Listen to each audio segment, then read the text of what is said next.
Welcome to a Sunday night roundtable. I'm your host, Jason, and with me, as always, is my brother from another mother, George. Say hi to the people, George. People, what's going on? It's been such a long time since I've been on this show, since we've done this show. We've had twins, we've had holidays, we've had birthdays. We've been hashtag with a life. We're hitting the slow part of the NFL season.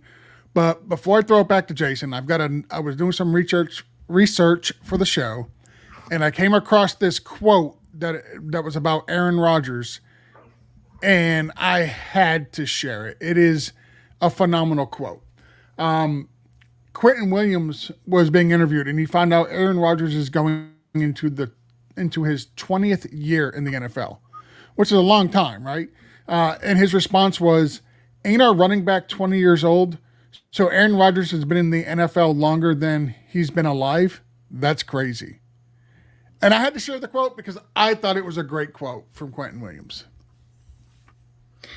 So you said before the show that what you had would be worth it. It was worth it. I feel like I'm biased, but The Jets quarterback has been playing in the NFL longer than their starting running back has been alive. That is worth sharing. That is a fun bit of knowledge to put in the back of your brain housing group. David, I'm gonna let you. By the way, this is below us is Fantasy Genius. It's David, aka Dennis. His name begins with a D. Yeah, that's all we know. Literally all we knew. David, how you doing? And then settle whether that was a worthwhile stat. It was a worthwhile stat, and I'm all right. I mean, I'm a little tired. Twins are tiring, and we were supposed to have a lake day yesterday to relax. That got rained out while we were there, so we all got nice and wet. And the park ranger came and was harassing us about licenses, which we all had, but the normal stuff. So I'm just a little tired, but I'm here. I'm ready to talk NFL. All right. Well, before we talk NFL, I do want to kick it over and let our buddy discuss our Patreon.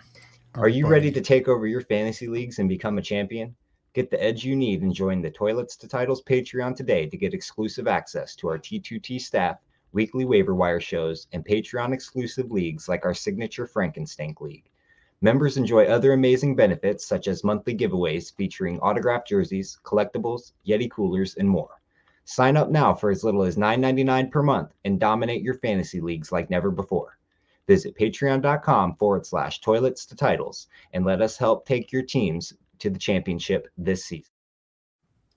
So after free agency, do you think he was flying that Cowboys flag upside down? Probably. So I just did the Cowboys offseason review show with my guy Jay Tuck, and I can honestly tell you, like, the Cowboys, they opted out of free agency, and he'll tell you that. Like, they signed like 2 players the entire free agency. Like, Jerry Jones said, we're going all in, and they went all in and did absolutely nothing during the free agency period. It was a phenomenal to see. That's what he meant by going all in. It was the best.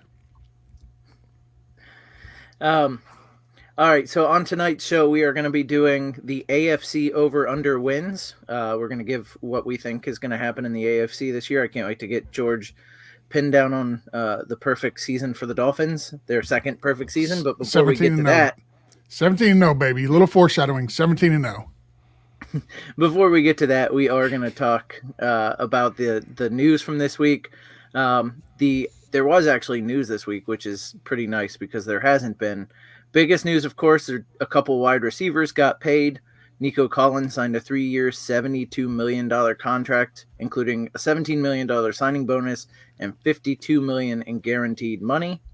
And then Jalen Waddle, not to be outdone, agreed to a 3-year, $84 million extension, and that includes $76 million in guaranteed money.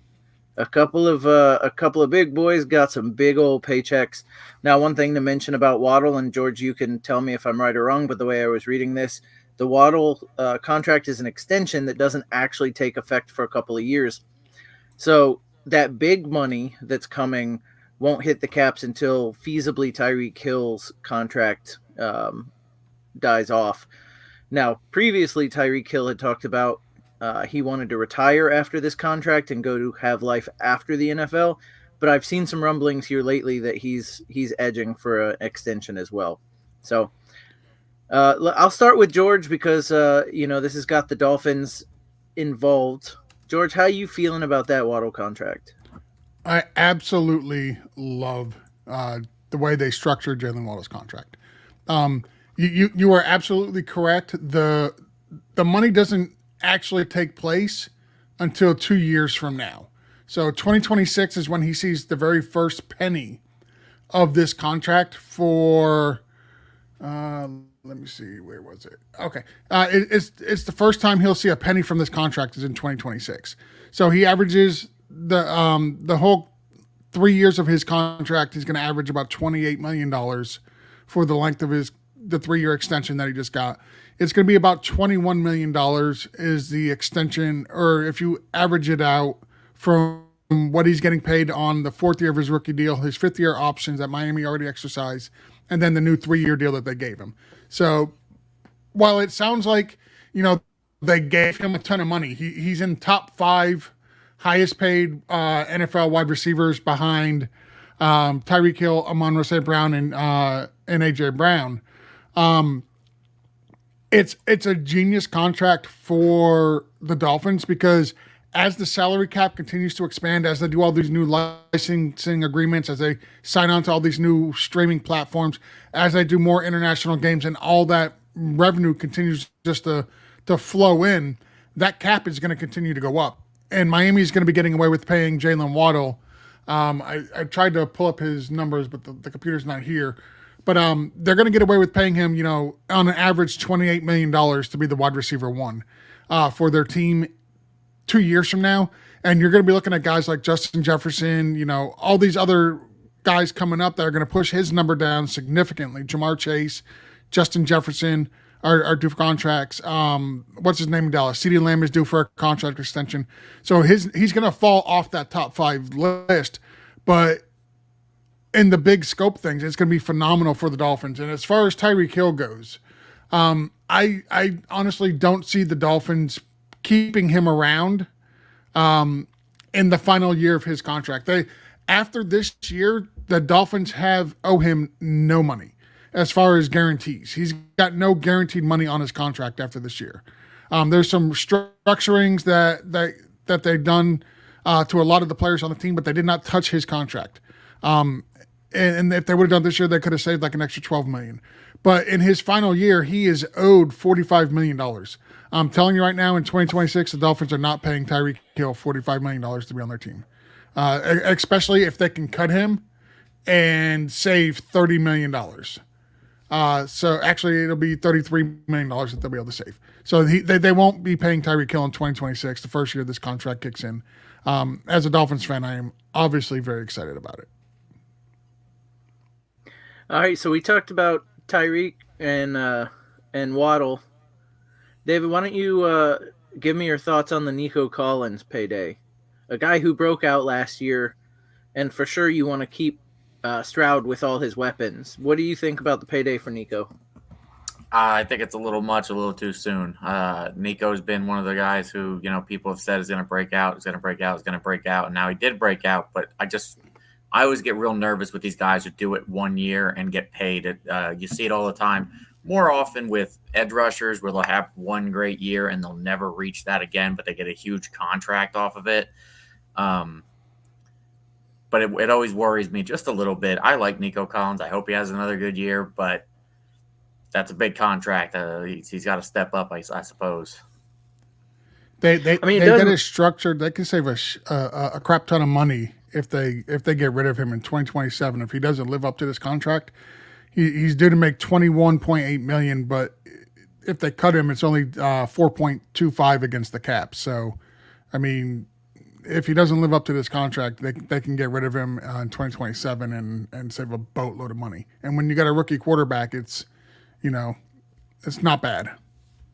It's just it's there that are going to need paid. It's 3 years. I agree. Right? Like it's 3 years, and it looks like they structured it in a way that they can be out from under it when Stroud comes due or is close to coming due, right, with the 5th year option. So not a bad move. And again, the cap keeps going up and up and up. So in a couple of years, while it sounds like a lot of money to us, in a couple of years, these contracts will be lower based off like what we see in the NFL at that time. So as you mentioned, as Jefferson gets paid, as CeeDee Lamb gets paid, these guys' contracts will look like steals. Even to the point where like at the beginning of this offseason, not that people thought it was an overpay, but Mike Evans got a new extension, and a proven guy, 1,000 yards, double-digit touchdowns, got an extension. And compared to the guys that just signed, his contract looks like a steal, and that's just a couple months ago. So, yeah, he's an older player, so not getting the biggest payday of his career, but still, these, much like Mike Evans' contract now, these contracts will look like a steal in a year or two. Go ahead, George. And I love this feature that they have on Spotrac. If you pull up a player in their contract, they actually tell you, which is what I care about really, how much of a percentage of the current cap the NFL player's contract is. So when you look up at Nico Collins, for example, in 2024, he's only 2.6% of the team's cap, and he's only making $6.6 million. When the contract kicks in next year, it goes up to 6.72, followed by 8.51, followed by 8.35. So for a big-time contract that they gave him, and knowing that actual number will probably settle anywhere between 5 and 6% of the team's cap come in here in the future years when 2026, 2027, or 2027, wow, I can't speak English, roll around, it won't nearly be as much of the team's contract or their cap space. So it's really not a bad deal. Agreed. All right. So with that news out of the way, let's see. We do have a team that did the right thing by some women, I guess, with Brandon McManus being released with allegations of sexual misconduct. They are currently only allegations. But I think especially a team like the Commanders, coming off the owner, Daniel Snyder, with all the allegations behind him, and the former GM, Bruce Allen, and then the mess with Gruden, him messaging Gruden, that team's been steeped in, let's just say, bad behavior for a good long time. And I know they're trying to turn the page. It's a lot easier to do, for example, with a kicker than it would be, I don't know, Deshaun Watson, and our buddy Justin, who couldn't be on tonight, had a nice rant in our chat about that. But, like I said, it's easier to cut a kicker, even if it's just allegations. Anything you guys want to bring up on this, aside from just that they seemingly did the right thing from a PR standpoint? Yeah, just say that these allegations occurred while he was with Jacksonville as well. They didn't happen in Washington, but it makes sense as the Washington organization that they just like. I don't want to comment on the whole situation itself because really we don't know nothing. Right now it's just a he said, they said, and the attorney for McManus has come out and said that they're extorting him for money, that none of these are bogus allegations, which you expect any decent attorney or attorney that's defending you at least to say. So we really don't know, but yeah, this incident apparently happened when he was with Jacksonville, not with the Commanders, but you can still understand why the Commanders just don't want to even have to deal with that coming off of the history they had from the previous ownership. Well, so I wonder if that's... Go ahead, David, sorry. On the one hand, I agree with you, but on the other hand, first off, what kind of message does it send to your players that as soon as you're accused of something, they haven't even verified that he actually did any of this? You're just going to drop him. Like, it doesn't show loyalty to your players or trust in your players at all. And again, innocent until proven guilty. Whatever happened to that? It's just as soon as somebody says something now, boom, you're guilty. To me, it's a bad. I gotta wonder what they know that we don't know, or what came out. Yeah. You know what I mean? Like, it's interesting to me that did he not disclose this? Like, the Jaguars let him go. Did they know about this? This happened last September, so it happened at the beginning or before the season last year, right? And I wonder what the Jaguars knew to let him go, and did they not let Washington know when they were sniffing around him? Like, the whole thing is odd to me in that way. Like, did Washington know anything about this? Hey, David, I don't know. Is the cat's food behind you because he's eating something? Yeah, it's so he prefers to be outside. He's outside all day now, and at nighttime I bring this food in because I don't want a bunch of random animals in the yard. Uh, and he decided he wants to be in the garage for this podcast, so he's eating the food. No, that's fine. I just wanted to make sure he wasn't eating something he shouldn't have been. That's all. Yeah, no, I can't. I heard him at first, and that's why I looked back like, what the heck? Then I realized what he was eating. What's the cat's name? That's Dandy. Dandy. Right, Dandy made a cameo in the podcast.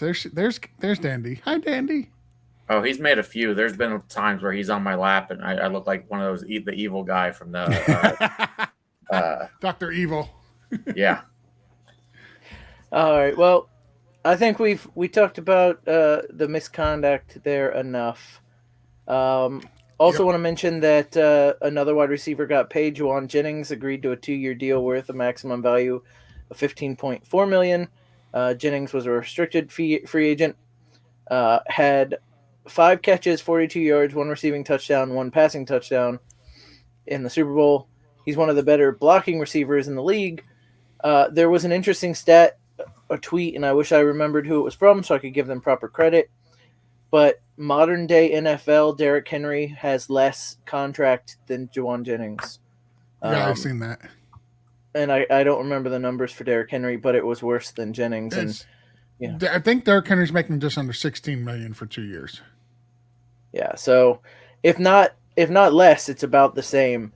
Derrick Henry being one of the better running backs in the league over the last several years, and Juwan Jennings being an afterthought on his own team. So the reason they signed him, honestly, is if you look at their scheme, because I listened to a lot of 49er podcast, and our buddy John Chapman was talking about this when I was listening to it on Friday.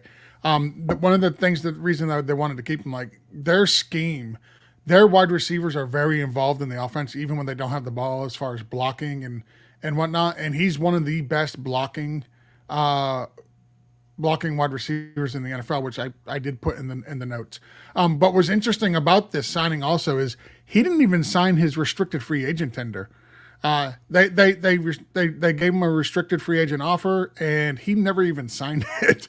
But it doesn't matter now. He worked out a 2-year extension, but it was just weird that he never even signed the restricted free agent tender that they put on him. But he ended up getting another contract anyway. It's just weird. Yeah, absolutely. All right, let's see. The NFL teams, some NFL teams are gaining some cap space. Today is post June 1st cuts. I'm not going to go through each team, but there's a couple ones that got a lot of space. The Raiders, the Dolphins, the 49ers, the Cardinals, and the Packers.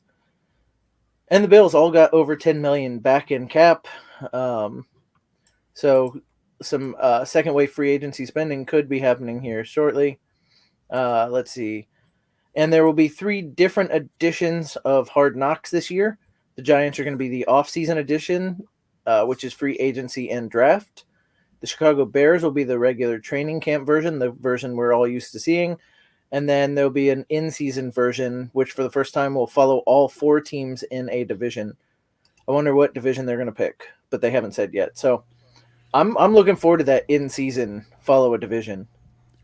So I was going to ask, which division, let's go around the table real quick, would you like to see them do Hard Knocks on? There's 2. I'll let David go first. You can only pick one. You got to give me your top. So I've never actually watched Hard Knocks, but I assume that it follows a team or a division in this case that's struggling. So the one that pops to mind for me, it's got to be the NFC South, which is widely considered the worst division in football right now. So it's not technically going to be. It doesn't have to be struggling teams, although picking the Giants maybe. Last year they picked the Jets because they had Aaron Rodgers. So a lot of times they go for the story. This year they're doing the Bears, so that you follow Caleb Williams. And I am going to say the AFC South the AFC North. I'm sorry, because I find it the most intriguing. All the a lot of good teams, right? And it could be hard-nosed football down to the end. The NFC North would be super exciting as well, except they're doing Chicago, so maybe they don't want to double dip. but I'm going AFC North. I think following down the stretch, the Steelers, the Browns, the Ravens, man, it's gonna be good football. So I hope that's the one they choose. George, I saw you nodding. You agree? Yeah, yeah. AFC North was mine, just because if you're looking at it, mid-season, that's where everybody is starting to separate the good teams from the bad teams, and you can look at that AFC North division, and there's four. There's four really good teams in that division. So yeah, that would be the one. If I had to pick one, that'd be the one I'd want them to follow. I mean, I'd love to see them do the NFC South. I think people will be bored to tears, but I'd enjoy it. All right, and let's see. Did we have anything else? Oh, another week, another Chiefs player in trouble. Defensive end Isaiah Buggs is facing 2 misdemeanor warrants issued for a secondary degree cruelty to dogs. He's accused of leaving 2 dogs locked on his property with no access to food or water. So he's actually it feels like more, but the second Kansas City Chief player to be arrested this offseason. Obviously Rashee Rice. Now, there's only been 2 that have been arrested, but there have been a lot of negative stories swirling around. Harrison Butker comes to mind. The Chiefs, it seems like after winning back-to-back Super Bowls, teams taking their eye off the prize just a little bit. And cruelty to animals is just a brutal thing, man. Like, you can be mean to people, but leaving a dog locked up without food and water. I know, George, you got like 8 dogs. I have 2. I have 2 dogs now. I did have 4 at one point, but I have 2 now. One got stolen. Yeah, well, by your daughter. Don't think people just let people think somebody just took your dog. Listen, it doesn't matter if a family member came over to your house and stole your dog. You would not add any contacts. You would just say your dog got stolen. No, I'd say my daughter took my dog. She stole your dog. Because it was her dog, too. She took it without permission. It was stolen. Oh, you allowed your daughter to walk out. I did not What are we even talking about?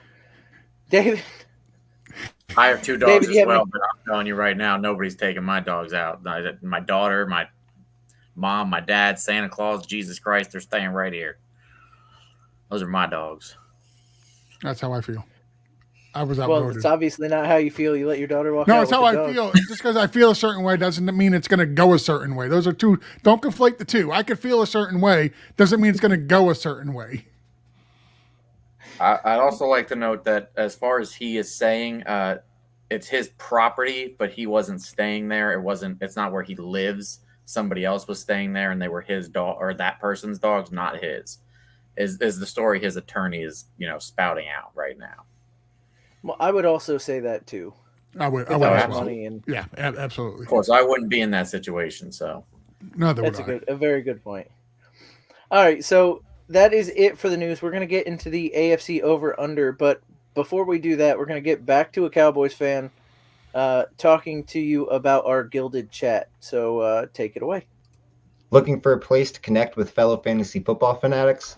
Well, look no further than our Gilded server. Join the Title Tribe where you can chat, strategize, and debate about all things football. Whether you're swapping lineup advice, discussing the latest trades, or fearlessly defending your favorite player, our Gilded server is the perfect spot to hang out with like-minded fans. Our Gilded server is free to join, and the link can be found in the video description or on our website at toiletstotitles.com. We look forward to seeing you in the tribe. All right, welcome back. My son says, feel like Jesus may take the dogs by force. Sorry to tell you. There you go. Or with the force. I might let somebody take the dogs with the force because I'm a big Star Wars guy, so that would be cool.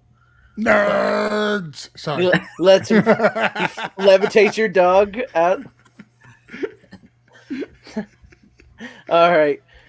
We are going to get into the over-under. We're going to go through each of the teams in the order of their win-loss totals or expected win-loss based off what Vegas says. So, for example, our first team we'll be talking about will be the Ravens with an 11.5 over-under. I'm also going to mention I've gone to these teams' websites, fans' websites, look to see what their fans are complaining about each of their team schedules. Interestingly enough, there are a couple of teams where their fans didn't complain at all, which is kind of cool because NFL fans complain about everything. Everything. So I'm looking forward to seeing which teams weren't complaining. I have okay. thoughts. For the NFC, So the it was the Panthers, wasn't it? We didn't do the Panthers because they were terrible. It might have Right. been them too. When but you have there was, no expectations, there's no reason to complain. That's what we said last time. yeah. And then some of these. So there's a couple where I put that they complain. There were some complaints about low primetime numbers games. Some of that was analysts complaining and not the fans. So, but we'll get to those when we get to them. The Ravens, for example, week 14 bye was a big complaint. 3 games in 11 days. The Giants, the Steelers, the Texans, all in December. 3 and 5 primetime games are on the road. And then so they have a rather tough schedule where 10 of their games are against 2023 playoff teams. So, George, since you're new here to this format for us, I'm going to let you tell us whether you think the Ravens are going to win over or under 11.5 games. I also have here in the notes that their schedule, aside from playing their other division mates, they play the AFC West and the NFC East. So I think they go over. I think they'll get 12 games. As far as complaining about the tough schedule with 10 games against playoff teams, wah. You know why you have 10 games against playoff teams? Because you won your division last year, which means you're going to be playing the toughest schedule in your division. So not only are you getting the division winners from other leagues, but then you look at the division you play in, and you have the Steelers. You have, who else is up in there? The Browns. And you have the Bengals. Right, like that, we've already discussed. That is probably like the toughest division in the NFL. I wouldn't be surprised if every team in that division was over 500. Like it's that good of a division that, cry me a river on your schedule. I don't want to hear it. The toughness of it. You don't want to play a tough schedule? Come in last. That's how you get an easy schedule. Or you move to the AFC South, one or the other, or the NFC South. Those are the only 2 ways you're getting an easy schedule. I will tell you, coming in last, and there is a team later where I explain this, doesn't always have the benefit of playing an easy schedule, but we'll get there when we get there. David, over under 11.5 for the Ravens. Under. All right. I think that they lost too much on their defense, especially, the players is one thing, but the coordinators is another thing entirely. I think they lost their defensive coordinator and 2 of the position coaches, 2 defensive coordinators, and head coaching job. So that's a lot of turnover for defenses, and I've seen multiple teams in the past. You come through with that much turnover, and it's too much of a new system. Plus, I hate Lamar Jackson. Ooh, the hate is strong. I am going to take over. I get the defensive turnover, but what I do also see with that team is they typically have a decent amount of defensive turnover. That defense has always been good. They make good decisions in their offseason moves. I do think 11.5. Yeah, and they draft well regularly. I think 11.5. I'd probably put them at 12. But there are some not so difficult teams on that schedule. I think they can get to 12, and that's even splitting with every team in their division. So we're going to move on to the other 11.5 win favored team is the Kansas City Chiefs. Surprise, surprise. They play the NFC South and the AFC North. So one easy division, one difficult division. Their complaint, week 6 bye, so that's early. December, they've got 3 games in 11 days, Browns, Texans, and Steelers. And that's really all I saw as far as their complaints. I do buy into a week 6 bye being a difficult thing, especially down the stretch when you have 3 games in 11 days. Your rest was early, and you're trying to make a deep playoff run. Those guys are going to be tired by the end of the season. And so I can see this, but I also have them going over. That has to do with playing the NFC South, getting to play the Raiders and the Broncos. David, go ahead. I'm gonna say over. I mean, first off, I feel like that they're the team in the division who actually got better, which is scary considering they've won the last couple Super Bowls. Um, and again, it's one of those things for me where if until proven otherwise, they are the king of the AFC, which I hate to say, but as a Steelers fan in the AFC, but they are. So I'm gonna go with over. And George, you agree? Yeah, I'm going to go over. I said it last year when everybody was counting the Chiefs out. Like, they're the best team in the AFC until they're not. Um, I think, they got better as David said. I'm going to go with the over here. All right, we're all on the over. Surprise, surprise. Next up, this one actually surprised me based off the offseason. At 10.5 wins, the Bills. They have the AFC South and the NFC West. The Bills have a brutal stretch of 3 consecutive road games in a span of 15 days. Baltimore Sunday night, then Houston, and then against the Jets. On the bright side, their bye week is between the Chiefs and the 49ers, so people were happy that between a couple of tough games, they had the bye week. I am going to go first, and I'm actually going to say under. I'm going to give the Bills 10 wins, but it is going to be 10 wins. Talking about teams that lost, who are they throwing the ball to? Is Cook a one-year wonder? I don't know. Losing Diggs. I don't see how this team got better. They're in an NFC East team where feasibly the Jets got better and the Patriots were bad last year, so it's not like they got much worse. The Dolphins, I can't see them being worse than what they were last year. I don't know. It seems to me like this is the one team out of the contenders in that division that didn't do anything to get much better, and we're just going to crown them as being the 3rd highest win-loss total in the AFC. George knows the AFC South a bunch, so I'm going to let David go first. What do you think? 10.5 over under? I'm going to go under as well for a lot of the same reasons, and one that you didn't even touch on is how much defensive guys they lost this year. Former Pro Bowlers in linebackers and cornerbacks, the safeties, and throughout every level of the defense, they just lost. Last year, they had to have some late season heroics to hold off the Dolphins and relied on Dolphins getting hurt to win the division. The Jets should be better with, as long as Aaron Rodgers plays more than 3 snaps. I just don't see the Bills. I like it, Josh Allen. I don't think he's Superman like everybody thinks he is, and he has to be if they're going to go, win this division again this year. And George. Sorry, I'm having a conversation over here with Eli. I answered this question. Favorite movie, Shawshank Redemption. It's widely considered to be one of the best movies ever. He can yell nerds when somebody says that one of the best movies ever. I actually went to the prison where that was filmed at. It's here in Ohio.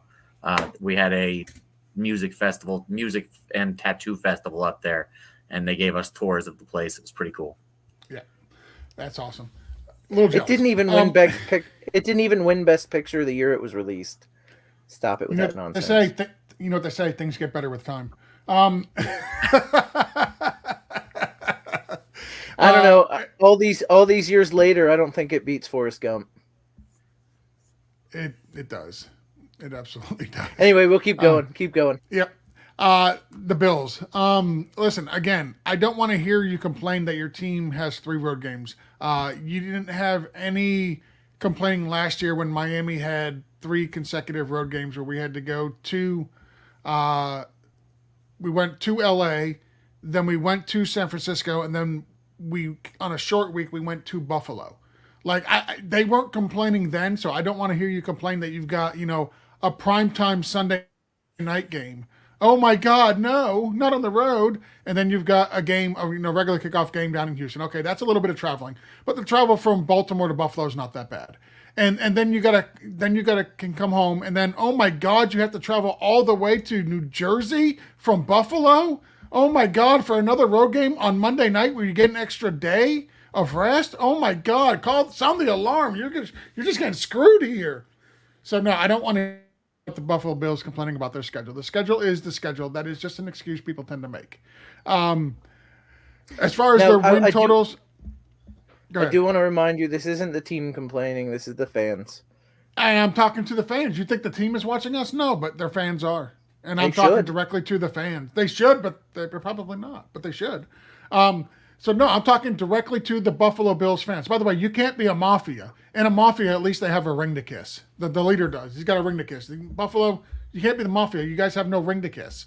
Anyway, as far as their win total goes, I actually have them under 10 wins for all the reasons David mentioned and then some. The loss of Stephon Diggs, while he didn't have a great second half of the season last year, and that's when they actually started to play better. It was everything else, like his stats weren't there, but everything else, him just being on the field, that takes the top coverage off of, their second and their third wide receiver. They went to a more run-heavy game. They took the ball pretty much out of Josh Allen's hands and said, hey, we don't want you throwing the ball to win games because it hasn't been working in the entire first half. And then you go out and you do lose a Stephon Diggs. They lost Gabriel Davis. I like Curtis Samuel as a player, but he's not going to come in and be better than what Gabe Davis was. You're counting a lot on a rookie to come in and perform at the level of a Stephon Diggs, which, to be honest, most rookies don't perform at that level their first year. You have ones who do break out, but not at the level that Stephon Diggs can play and what he can do on the field and the coverage he demands. So, yeah, I'm going to go under here. I've got them at exactly 8 wins. Okay, the next 10.5 win team is the Cincinnati Bengals. They play the AFC West and the NFC East. So only the Cowboys and Bengals have 3 short road weeks in the 2024 schedule. There's per research, there's only 2 other teams that have had more since 2002. Short road weeks meaning coming off a short week due to a Monday night game or having a short turnaround from a Thursday night game to Sunday. Like when the Bengals play Thursday night, November 7th in Baltimore, after playing Sunday, November 3rd in Las Vegas. So the only real complaint there is they have some short rest. Other than that, playing the AFC West, couple of tough games, couple of easy games. The NFC East, kind of similar, couple of tough, couple easy. With all that said, I probably still have the Bengals on the under here. I'm gonna say like 9. I have them now at like 9 and 8. Looking over my schedule, David, you have the Ravens on the under. Do you have the Bengals on the over or the under? This one's a little bit harder for me because, well, first off, I'm dating a Bengals fan, and she hasn't commented, so I don't know if she's actually watching. And secondly, to me, it really all depends on Joe Burrow. They have the best chance, in my opinion, out of the teams who finished last in their division this year to go from worst to first. They have the easiest schedule compared to the rest of the division. I think it's 1, 2, and 3 hardest schedules are in, or like 2, 3, and 4 is the rest of their division, and they have like the 16th hardest. I don't pay too much attention to that because turnover from year to year, playoff teams, it's about a 50% turnover each year. But they have the easiest schedule in the division as of right now. So if Joe Burrow is healthy, they have a shot at hitting the over here. I'm going to say the under anyway because they don't seem to be able to keep him healthy. And until they do, I just can't bank on it. George. Yeah, so I'm really concerned about Joe Burrow's arm. A lot of the research that I've seen from people who know a lot more about his injury and coming back from it than me, like they said the throwing power really never comes back to what it was pre-injury. The velocity is not there. That really concerns me because when you're talking about throwing velocity and the strength for an NFL quarterback, like even just taking a little bit of velocity off of a thrown ball can be bad. That can take you from a superstar quarterback to, okay, we have a quarterback. He doesn't have anything great. There's not one particular thing he's great at. He's not super accurate. He's not super mobile. He's not super athletic. But he had some throwing velocity that he could put on the ball. and now you're taking that away, and it goes from superstar to just in like an average quarterback in the NFL. And I mean, listen, there's only realistically, there's probably only about at any given time 19 actual NFL quality starting quarterbacks in the NFL. Like there's just guys who have jobs who are they're starting quarterbacks, but their talent isn't at starter level quarterback. So I'm really concerned with that. I'm going to go under. I hope to be wrong. I want to see the Bengals be successful, but with their schedule, I'm going to go with the under. Okay, so the next three teams we've got are all at 9.5 wins per Vegas. The first one we'll talk about is the Texans, who play the NFC North and the AFC East. The Texans' schedule is predicted to be the fourth toughest in the NFL, and the bye week is towards the end of the year at week 14. It's far from the ideal midpoint. Miami, KC, and the Ravens over an 11-day span, and they do have the fourth best rest versus opponents in the league, so they get a little more rest than where their opponents are. So with that said, even though they play those 3 games in a row, apparently the teams they play also have a rest disadvantage, so it evens out for them. 9.5 wins for the Texans. Looking over their schedule, I actually am taking the over. I have the Texans at 11 wins.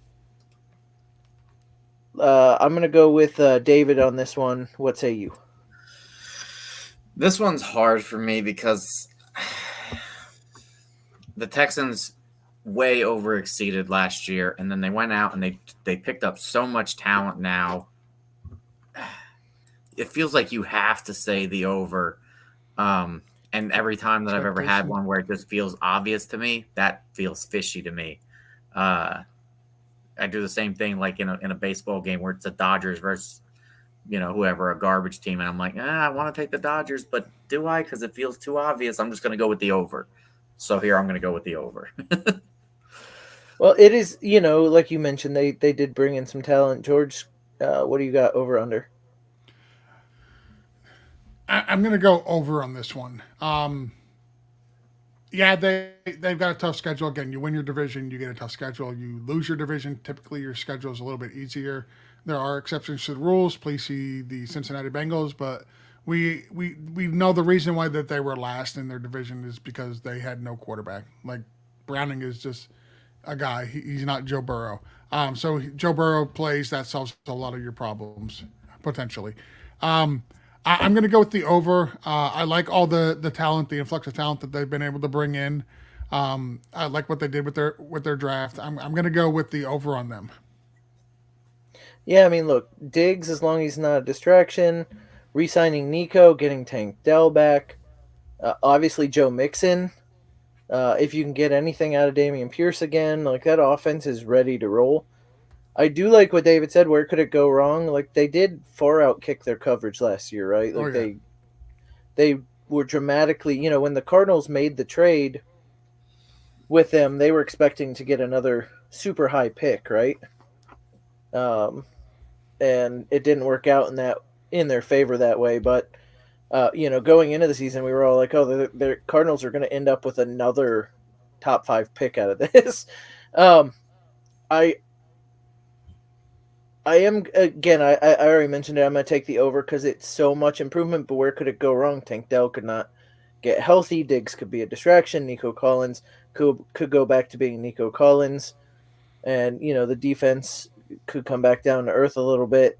So, there's some gaps there. And then, the Colts could be better and the Jaguars could not collapse. So there is room there for things to go wrong. But, again, I do think it's the over. The next team we're going to talk about, and I think David and I maybe just should mute our mics, are the Dolphins. Play the AFC South and the NFC West. So 47 days with just one home game. They get no advantage of home summer games against northern teams. They've got 2 cross-continental flights, including the longest non-international road trip in football. They do close the season with 6 games against teams that either made the playoffs a year ago or very well could have had the Jets quarterback Aaron Rodgers not been injured. So George, 10.5 or 9.5 wins for the Dolphins. Sorry, you going over or under there?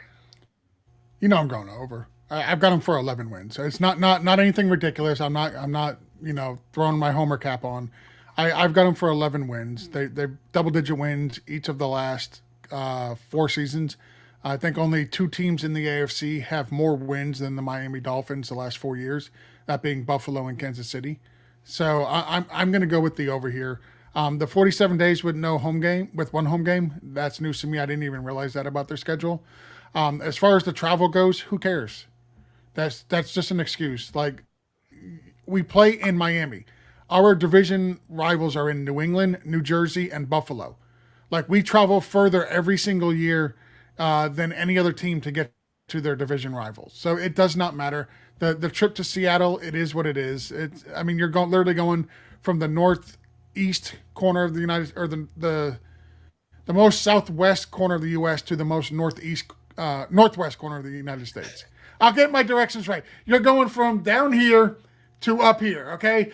Of course, it's going to be the longest flight in game in non-international. Who cares? You still got to do what you got to do on the field. It's a tough schedule. We made the playoffs last year, so we expected to have a tough schedule. Our division's supposed to be better.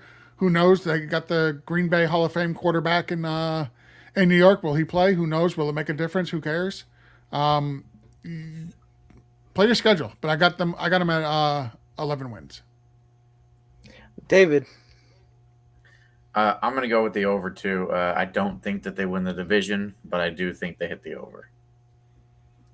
and for those reasons, I agree. Like, for everything George said, I'm gonna say they probably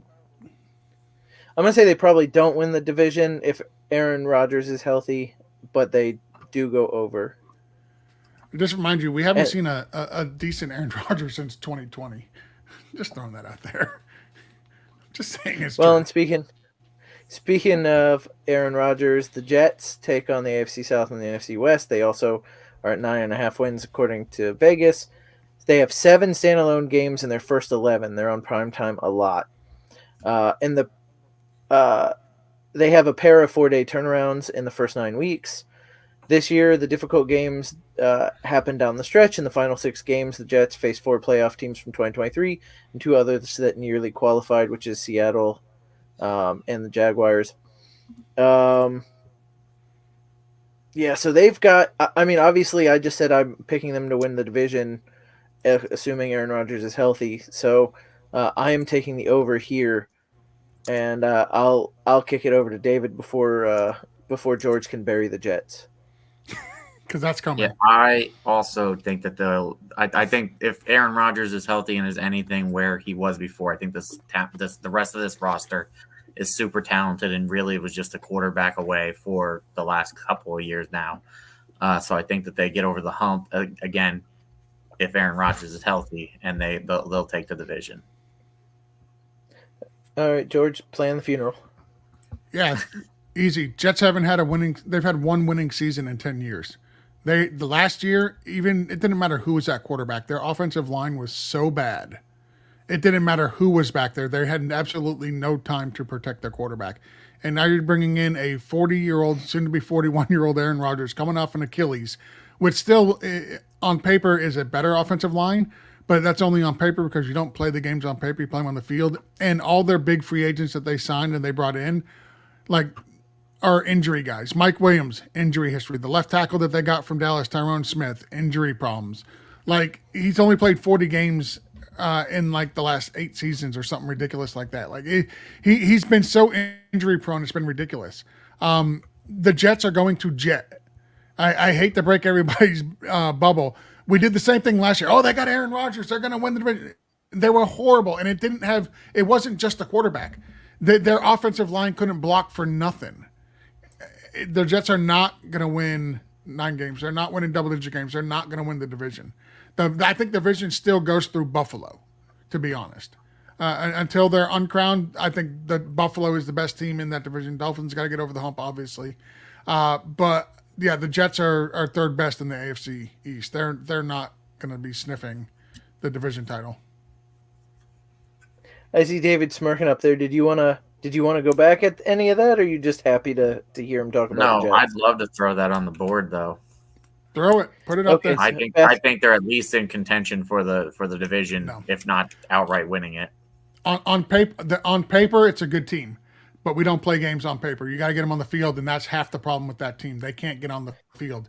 That turf that they play on is just it kills players, both them and the Giants. Like they need to get rid of that turf. That is atrocious. All the season-ending injuries that have happened on that turf. You had Brees Hall tear his ACL. You had Aaron Rodgers go out, tear his Achilles.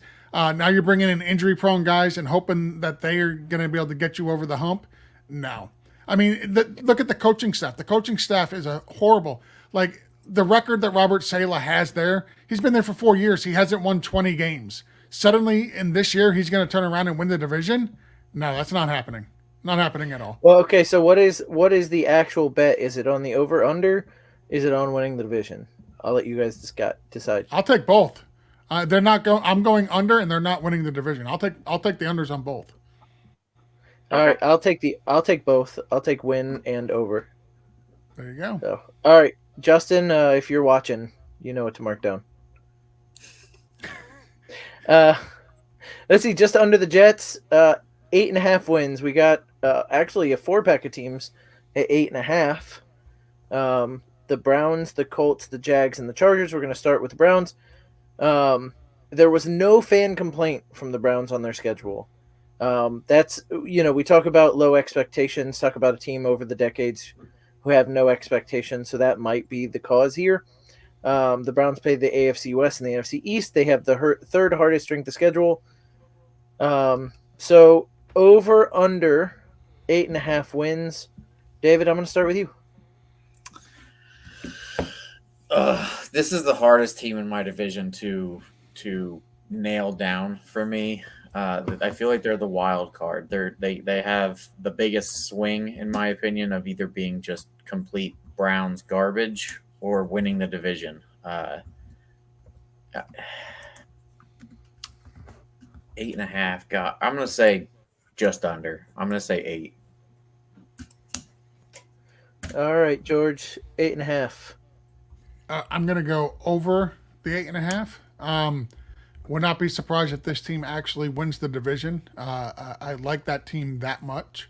And the reason why they have no complaints, man, they're from Cleveland. All they do is put their hard hat on and go to work. They're not gonna cry. They're not gonna complain. They're not gonna whine like the little babies in Buffalo. Hey, well, our schedule. No, they don't. That's what they do up in Buffalo. That's what they do in New York. That's apparently what they do in Miami. Cleveland, they ain't complaining. Put the hard hat on, go to work. That's a steel city right there. No offense. I'm going under. I'm going 7 wins. Where I think this is going to go wrong is we have no idea if Nick Chubb's going to be a thing. And when they went on their run, it was Joe Flacco at quarterback. Joe Flacco's back on his couch, I think, right? He didn't get picked up with the team. I think he's back on a couch. They're back to Deshaun Watson, who looked decidedly terrible. And here's the thing about him looking terrible. With that defense, you can win with a quarterback looking average. But if you turn the ball over, which I think Deshaun Watson was prone to do, you can lose games for that defense. So I'm going to say 7, and that's not because I don't like that team. It's because I don't like the quarterback play, and the quarterback play is going to take a decided step back. So I am taking the under there. The next 8.5 signed with the Colts. Yep. Okay. So he did sign on somewhere else. And look, I get why you can't re-sign him if you're the Browns, because the way he played at the end of the year, they would call for him to start the moment Deshaun Watson started playing poorly. Mm-hmm. And with the money that you paid Deshaun Watson, you can't have that in the building. So I get it, but it's not good for your team. Correct. Speaking of the Colts, they're the only other 8.5. They play the NFC North and the AFC East. The only complaint I can find is that they only have one primetime game. And then for some reason, somebody complained. It was a group of people complaining that their 2 games against the Texans are in the first half of the year, which, I mean, who cares? Like, you're going to have to play him over a stretch anyway. Like, I don't understand that one, but like I said, it was a small group that was just kind of discussing that they didn't like that they played the Texans the first 8 weeks. But really, like I said, the only other thing I saw was they complained about primetime. Colts, with hopefully Richardson coming back. George, 8.5. Prove you're a good team, you'll get more primetime games. That's all I'm going to say. 8.5. I'm going to go with the under. David, do you agree? Under? I want Anthony Richardson to have a good year. I may or may not have some fantasy shares of him that I would really like to have work out. But I'm going to go with Justin's prognosis as of right now and say that he is not the quarterback of the future. So I'm going to go with the under. Well, to make you feel better, Justin Fields had a lot of good games where he didn't do well for Chicago, but he did well for your fantasy team. That can be a Richardson thing too. I'm more worried about the injury history. Justin has been preaching about that shoulder injury and super worried about it. So, hey, no reason to be worried. You got Flacco now to back him up. We call that the Blake Bortles or the Jameis Winston. You can be a really bad NFL quarterback, but man, you can produce for fantasy. Let me tell you. You want to talk about polar opposite game plans, though? Anthony Richardson goes down, everything changes switching to Joe Flacco. Everything. You go from a super mobile, not great at throwing athletic the ball down the field specimen. quarterback.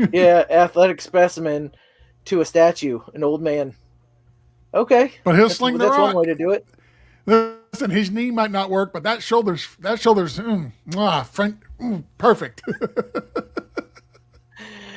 All right, I think we all went on the under. Another team in division, 8.5 wins, Jacksonville. Let's see. No back-to-back home games in Jacksonville. No Thursday night games, and only 3 games in Jacksonville in September. So, another Florida team fans complaining about that. The northern teams get the snow at the end of the year when the southern teams have to go up there. So the southern teams like that in the summer they have to bring some of those northern teams down, play in the heat where they're not acclimated to the weather. So that's a complaint by the fans there. Again, it all sounds kind of petty. I mean, all these complaints kind of sound petty. But Jacksonville Jaguars, 8.5. George, over under. I'm going to go under. I have them at 8 wins. And as far as Jacksonville fans, and I'm talking directly to you, Jacksonville fans, quit complaining about all 2 of them. Quit complaining about the fact that you don't have many teams coming to Jacksonville in the summer. Like, I'm in Florida. I'm 2 hours from Jacksonville. I'll tell you right now, that Jacksonville heat is not an advantage because it's really non-existent. It's somewhat of an advantage, but it's not much with Jacksonville. Like you're not Miami, okay? You're not Miami Heat up there in Jacksonville. It's comfortable playing in the summer in Jacksonville. David, over under an 8.5. I'm going to go over, but just barely. I have him at 9, so I could see either way, 8 or 9. I'm just hoping that this year they don't have the end of the year drop off that they seem to go through every year. I actually have them at 9 as well. I think it's right around there, right? Like schedule mixed with what they've lost, but what they've gained. You got to think maybe they're better than the claps that they had at the end of the season. By the way, if the Eagles didn't fold like they did, we'd all just be talking about how the Jacksonville team collapsed down the stretch. So Jacksonville can thank the Eagles for that. But I have them at the over at 9. And at some point, you got to think, hopefully, there were a lot of games. I watched a couple of clips of showing how many almost touchdowns they had last year, where most of it was Calvin Ridley, where he couldn't just quite get that second foot down, or he bobbled at the last second right when one of the feet went out. Like, it was something like 12 or 13 different touchdowns that Trevor Lawrence could have had, but didn't. So I do think they take the over, but just barely at 9. And then I want to say that Mark Simon says hello. So hello, Mark. Good to see you this evening. Mark. All right, so that's Jacksonville, and then another surprising one to me at 8.5 is the Chargers. They play the NFC South and the AFC North. The NFC South is probably one of the reasons they have 8.5 wins slated, and they are a team with no complaints. Their fans, from what I could see, and I spent a decent amount of time looking. You couldn't find a fan. That's why there was. That's because you couldn't find a single Chargers fan. That's why there was no complaints. There was not a single Chargers fan to be found. So Jason's just like, well, no complaints from these non-existent Charger fans. So I can see why they put them at 8.5. You play the NFC South. You think maybe you get 3 wins out of that. You could technically split it, though. There's a couple of decent teams in there that could give somebody like the Chargers a run for their money. They also get to play the Broncos and the Raiders twice each. So those, unless you play bad in division, those could be wins for them. So I can see why you'd put them at 8.5. With the amount of stuff that they lost without actually adding, with their running back room being Gus Edwards as the starter, I am, and I know they have good coaches now, feasibly or sensibly, compared to what they had last year. But man, you lose both of your top wide receivers. Quentin Johnson is your number 1 guy. You lose your running back room is what it is. Man, I'm taking the under here, and I wouldn't be surprised with 6 wins. David. I'm taking the over, and it might be because I'm a Michigan fan. I believe in Jim Harbaugh, but it's not just the Michigan in me. He also did this already in the NFL. He came in and took a 6-10 team in the very first year, took them 13-3, took them to overtime in the NFC Championship game.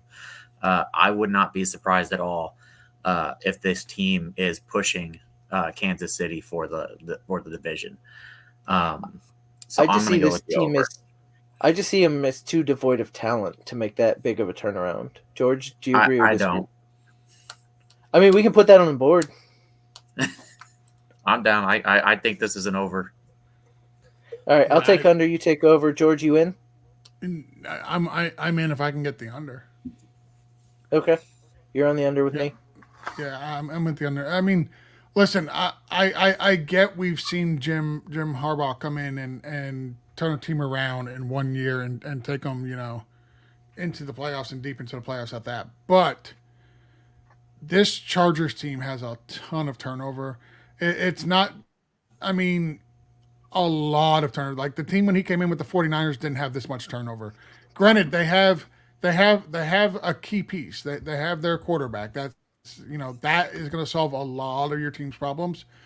But what that quarterback is good with is the exact opposite of the style of play that the coach is notorious for running and the offensive coordinator is notorious for running.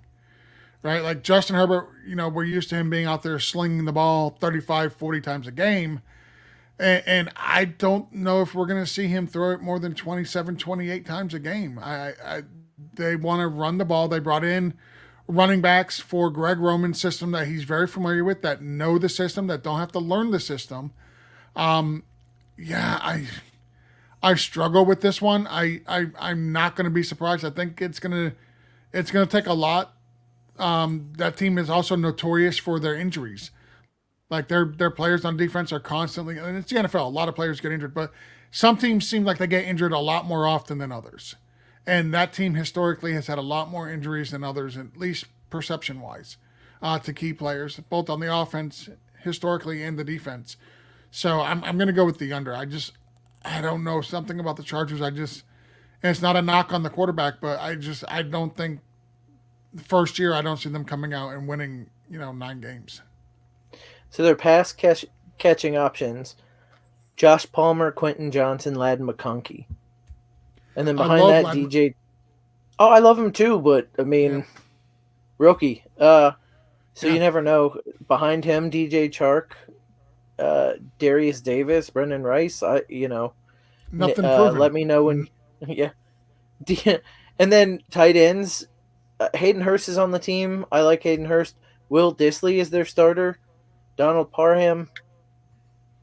You know, running backs behind Gus Edwards. J.K. Dobbins, is he going to be healthy? And then they drafted a rookie in the fourth quarter, and you still have Isaiah Spiller from a couple years ago. That offense is not really ready to go, especially for a team that you think is going to be a run first team. Those running backs don't really scare me at all. I think that's where I'm at. Is like they need to run the ball because that's the type of coach they have with Harbaugh, but they didn't really bring in anybody that I think can actually carry the rock as much as he'd like to do it. So that's one that David and I'll have another bet on. I like it. So the Steelers are at 7.5 wins according to Vegas, and unlike the Chargers fans with no complaints, the Steelers have all the complaints. Toughest schedule in the league. 4 out of 6 road games to open the year. 5 out of 7 road games between weeks 10 and 16. 3 days rest between the Chiefs and Ravens. And their season is awful. It's Ravens, Browns, Bengals, Browns, Eagles, Ravens, Chiefs, Bengals. Let me say that again. It's Ravens, Browns, Bengals, Browns, Eagles, Ravens, Chiefs, and Bengals to end the season. They got to come out firing in order to even sniff the playoffs. Mike Tomlin has never had a losing season. 7.5 wins is the over-under. I am taking 7 wins, and I am taking the under, and I'm going to give Mike Tomlin his first losing season. I'm going to start with George on this one. George, what say you on the Steelers? I think the NFL did them absolutely no favors by making all of their division games at the end of the year, first off. At least on paper. Now, the longer the season goes, yes, it also gives an opportunity for the Steelers to get injuries, but it also allows the Ravens, the Browns, and the Bengals to get injuries as well. So, I mean, right now it looks like murderous row. Once we actually get to the season, and by the time we get to the second half of their season, like, it might not be that bad at all. But I'm going to go over. I'm not going to write off Mike Tomlin. I'm not going to write off the fact that he's never had a losing season. They did upgrade at their quarterback. They are now officially unlimited. So I mean, they are. They've got Mr. Unlimited is their quarterback. It's an upgrade of the quarterback from what they had last year. It's a huge upgrade. I don't care how you feel about Russell Wilson. He's a much better quarterback than Kenny Pickett could ever dream of. So I'm going to go with the over here. The schedule's rough, but that's because as we discussed, they play in the roughest division in the NFL, and they could easily go, 1-1 against everybody in their division, and that's where I think that ends up happening. And I think they squeak over, and I think they get 9 wins. All right, David, do you agree? We're taking the division. What you mean? In all seriousness, I mean, I have the over. I'm also not going to doubt Mike Tomlin. I've done it many times as a Steelers fan, and just somehow at the end of the year they win, how many ever they need to get him to 9. It's all going to come down to the quarterbacks and what ends up happening with Russell Wilson and Justin Fields. If Wilson comes out and is Wilson of went back when he was in Seattle, then great. If he flops and Justin Fields come in and he's good, great. My worry is that they both come in, neither one likes the system, and they both flop, in which case Mike Tomlin loses his job, I think. I think the Steelers organization would be stupid to fire Mike Tomlin for one losing season, first off. Second, I don't think you're going to see the Russell Wilson that we've seen in Seattle. I think you're going to see year 2 Russell Wilson in Denver, where he was much better than year 1. Like, people crap on Russell Wilson because he had that one down year in Denver, but his second year in Denver, he was not bad at all. Like, Russell Wilson was not the problem there. And I'll accept that because I think your door just opened all by itself. Yeah, I got a ghost or a I dog. was going to say that looks like a ghost to me. Yeah, I'll or it accept could be the second dog. year Who knows? Denver Russell Wilson. I'll accept that because the Steelers Yep. as a whole around that are a much better team than Denver was last year. So if you bring in a quarterback that's at that level, even the Steelers are a much better team than we were last year, hands down. Okay, so 2 over and I am under. I mean, I think the run has to end. The law of percentages says the run has to end at some point. I think this is a good year for that. We'll see. Jason, death, taxes, Mike Williams over 1,000 yards, and Mike Tomlin not having a losing season. Things you can guarantee year after year. All right. The Raiders are at 6.5. They play the NFC South and the AFC North. They go almost a month without a home game between October 27th and November 24th. They have to play the AFC North, and then they only have one primetime game. Those were the complaints I read by the fans. I mean, it's pretty easy for me. Gardner Minshew is their quarterback. I am taking the under. George. Yeah, I'm gonna go. I'm gonna go over. I think they get 7 games. Like it's right there. Like you can make a case for 6 games. You can make a case for 7 games. Again, I don't want to hear the fans crying that they had the benefit of playing the 4th place Bengals and the 4th place Chargers.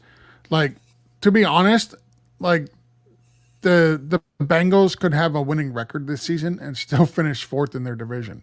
And guess what? The Titans would be playing them again next season. So I don't want to hear that. No, we're talking about the Raiders now. We're talking about the Raiders. We were talking about. Oh, okay. Screw the Raiders. Let's go under. Okay. And then David. I think Aiden O'Connell is their quarterback. I still think they go under. I think they have the 2nd worst record in the AFC by the end of the season. Yeah. And I definitely agree with that. Yeah. All right, so now we can talk about the Titans, George. It's a good show. You should pay attention. NFC North, AFC East. There was a ghost opening and closing the door. What's more entertaining, this show or a ghost opening and closing my door? Come on now. I moved into this room from the dining room, so we didn't have my mother-in-law walking back and forth in the background, and now we got ghost opening and closing the door. We'll actually get to talking to the Titans. They have the 6th hardest schedule this season, based off forecasted win totals. They have the benefit of playing the 4th place Bengals from last year that didn't have Burrow, and the 4th place Chargers from last year with an injured Herbert.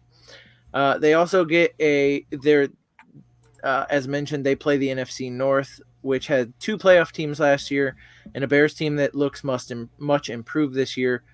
6.5 wins. George has the over. I actually have the over as well at 7. I think he was going to start saying that the Bengals could still be the 4th place team, but they're still good. I think the Chargers aren't that good, so I think playing the Chargers as the 4th place team is fine. And then I am not as bullish on the NFC North as some other people are. I think maybe the Packers come back down to earth a little bit. I think the Bears are going to it's going to take a minute for Caleb Williams to catch on. He's having some rough OTAs from what I've read. Of course, that's all off-season talk. So, George, since you started the Titans earlier, why don't you go ahead and finish the Titans? Sure. You got unfortunate, playing the schedule you play. But you know what? If you want to be a good team, and I think they are a decent team. I had the over. I think they get 7 games. I like what they've done to their offense. Like they brought in some pieces. Yes, they lost Derrick Henry. That's not to be undersold, but I mean they brought in Tony Pollard. He's going to split the backfield with Tajay Spears, and as losing Derrick Henry is one thing, but I think you got 2 more versatile backs back there now than what you had with Derrick Henry. Like everybody knew when Derrick Henry was on the field, he was getting the ball. and he wasn't nearly as good or explosive as he's been in the years past. Let's just call a spade a spade. Like he wasn't breaking long runs every game, like he was doing for you, 2, 3, 4 years ago. So Father Time is slowly catching up to the King. But I still think they've done enough on the offense. They brought in some good weapons. It's another year for the banana eating, mustard drinking, or mayonnaise drinking coffee man and Will Levis to learn the system. And now he gets the benefit of all preseason playing in the games. He gets an entire offseason as being the lead quarterback. I think he's going to take a step forward. I got him over 6. I got him at 7 wins. And David, do you agree or disagree? I don't. This is the one team for whatever reason. I don't care. I mean, I 6 or 7 is what I'm saying.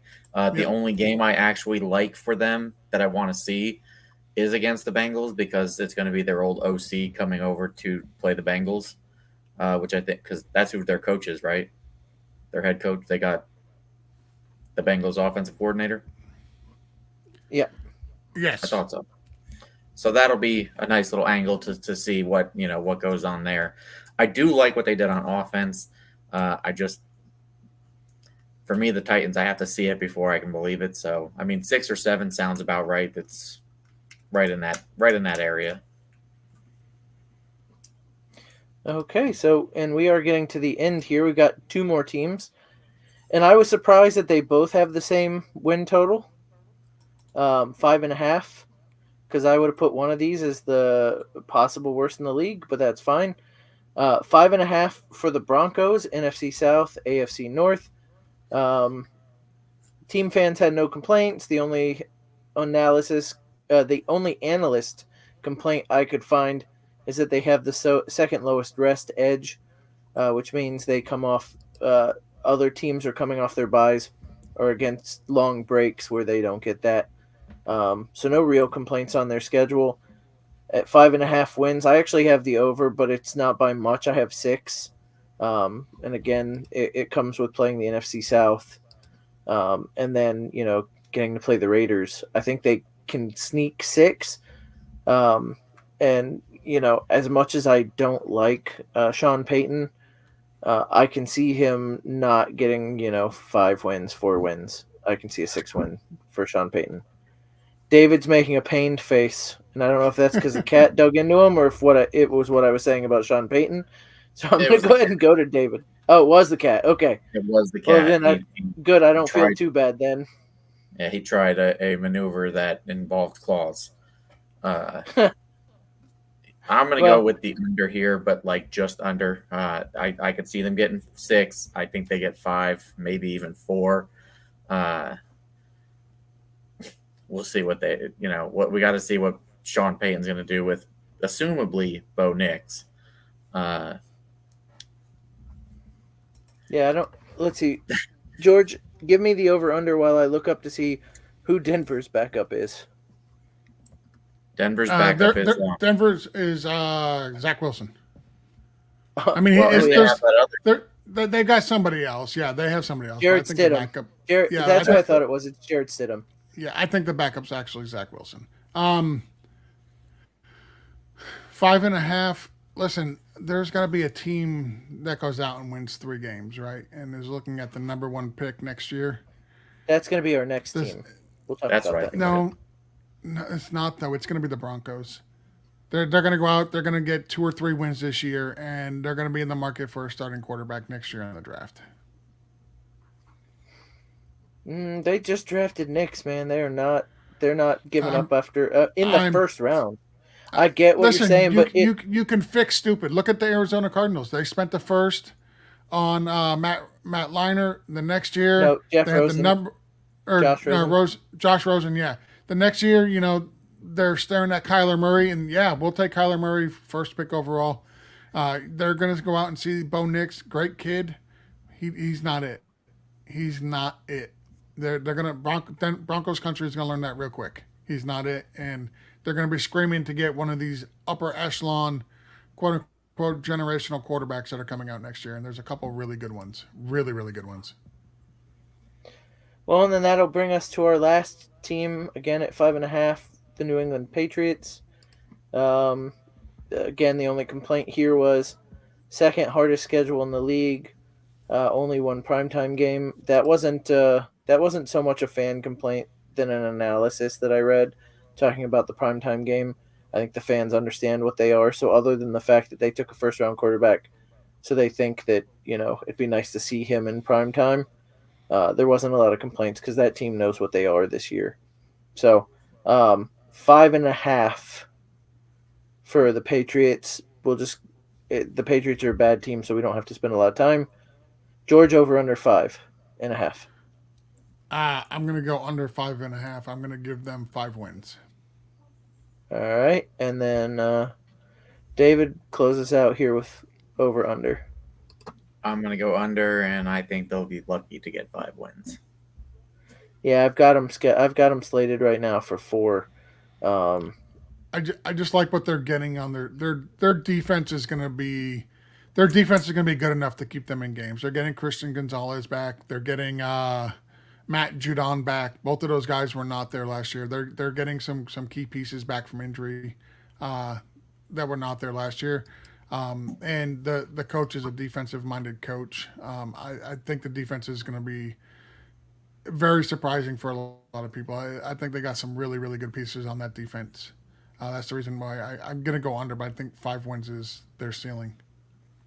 Yeah, I even with the decent defense, their coaching staff, the turnover to their coaching staff for a guy who was on the staff last year, but first year, kind of a surprise who they decided on.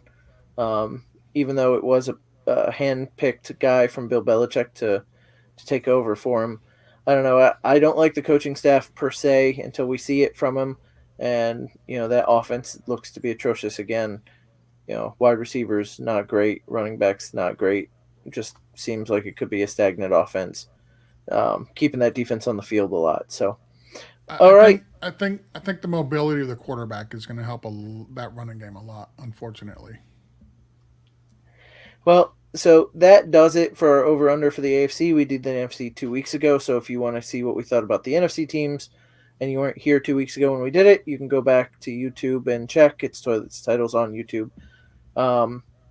Any closing thoughts from either of you guys? Are you ready to get out of here at 10:30 on a Sunday night? George? I was actually going to not say anything and let David go first. All right, I have David. nothing to say. 10:30. I'm ready for bed now. I mean, Twins have been sleeping decent.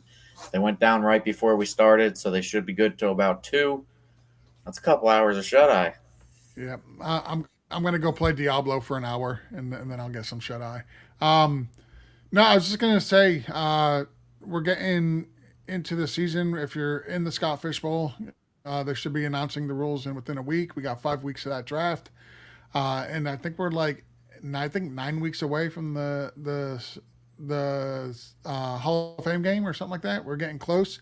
Season's coming. We're about to hit a real dry spell between now and then, but it's coming, and I'm looking forward to this year. Well, so before we go, I do want to mention toiletstitles.com. You can see anything and everything that we're doing there.